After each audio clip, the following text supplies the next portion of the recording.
तो 3 लाख लोग संदिग्ध पकड़े गए हैं, एसआईआर सही साबित हो गया। इलेक्शन कमीशन के सूत्र यही बता रहे हैं। देख लीजिए, पकड़ लिए हमने संदिग्ध लोग। तो ये साबित हो गया कि गृह मंत्री निकम्मे हैं देश के, और बिहार के मुख्यमंत्री जो गृह मंत्री हैं वो भी निकम्मे हैं। ये काम तो उन्हीं के माध्यम से हुआ है। ये कौन कहता है? इस बात को साबित करने का अधिकार तो गृह मंत्री का है। चुनाव आयोग को तो ये पता ही नहीं है कि कौन कौन नागरिक है और कौन नहीं नागरिक है। इस बात पे जो चर्चा करने के लिए सबसे पहले गृह मंत्री को बुलाइए और उनको बोलिए कि माफी मांगे। उनके रहते, जो कि बहुत मजबूत गृह मंत्री अपने आप को चाणक्य भी कह लेते हैं कभी कभी, ये काम उनसे कैसे हुआ? सिर्फ देखिए, बीजेपी और आरएसएस दोनों एक ही सिक्के के दो पहलू हैं। दोनों के चाल, चरित्र और चेहरे वैसे ही हैं कि कभी भी बदल जाते हैं। आप तो कह रहे हैं, कभी जब प्रधानमंत्री कहते हैं कि मैं बायोलॉजिकल नहीं हूं, तो फिर गाली का क्या प्रभाव है उन पर? इस तरह की बात को कहना है, इस तरह की बात कहना ही तो बेकार है। और जो लोग सदन में गाली देते हैं वो इस तरह की क्या बात करते हैं? कई बातें आई है पिछले 5 मिनट में, कुछ बातों का जवाब दे दूं। देखिए, एक तरफ श्रद्धेय मोहन भागवत जी कहते हैं कि हमारे विरोधी भी अपने हैं। एक तरफ वो कहते हैं कि मन भेद हो सकता है, मतभेद नहीं हो सकता विरोधियों के साथ। दूसरी तरफ आपके शो में आप देख रहे हैं कि किस प्रकार का जहर आरएसएस के विरुद्ध उगला जा रहा है। तो कौन इस देश में विभाजन? अरे बीच में मत बोलिए।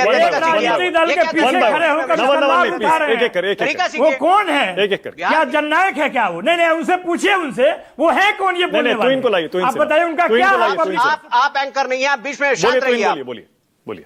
दूसरी बात, ये जो मुझे नहीं लगता है कि जो वर्तमान कांग्रेस पार्टी है खुद अपनी इतिहास को जानती है। देखिए, अगर इनको अपनी इतिहास के बारे में पता होता तो इनको यह भी पता होता कि महात्मा गांधी ने विशेष तौर पर आरएसएस की प्रशंसा की थी 1940 के दशक में, जब वो एक आरएसएस के कैंप में गए थे और कहे थे कि पिछड़ों के उद्धार में विशेष काम कर रही है आरएसएस। और आज ये लोग कह रहे हैं कि हम हमेशा पिछड़ा रखना चाहते हैं आरएसएस को।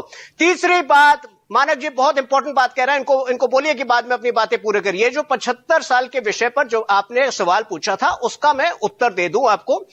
देखिए, श्रद्धेय मोहन भागवत जी ने बहुत ही डिटेल में इसकी चर्चा की थी। उन्होंने कहा था कि जो संगठन, आपका संगठन जब आपको कोई दायित्व देता है तो वो राष्ट्र धर्म होता है, आप उससे हट नहीं सकते। तो अगर आपका संगठन चाहता है कि आप उस पद पर बने रहें, आप उस दायित्व को निभाएं, तो आप वो निभाएंगे। दूसरी बात, देखिए, एक तरफ आप खुद देखिए कि देश में 75 वर्ष के प्रधानमंत्री है जो अगले 20 वर्ष के भारत की परिकल्पना कर रहे हैं। केवल इस चाह में जी रहे हैं कि भारत जो है ओलंपिक्स की मेजबानी करे, भारत का अपना स्पेस स्टेशन हो, भारत सेमीकंडक्टर मैन्युफैक्चरिंग हब बने। और दूसरी तरफ एक 55 साल का विपक्ष का नेता है जिसका जो मानसिक ग्रोथ है, जिसका बौद्धिक ग्रोथ जो है वो समाप्त हो चुका है, जो केवल नकारात्मक बातें करता है, जो केवल और केवल जो है गाली की पॉलिटिक्स करता है। तो उम्र बस एक स्टेट ऑफ माइंड है, एक मन की स्थिति है, उम्र से कुछ नहीं डिपेंड करता। ठीक है, ओके आनंद।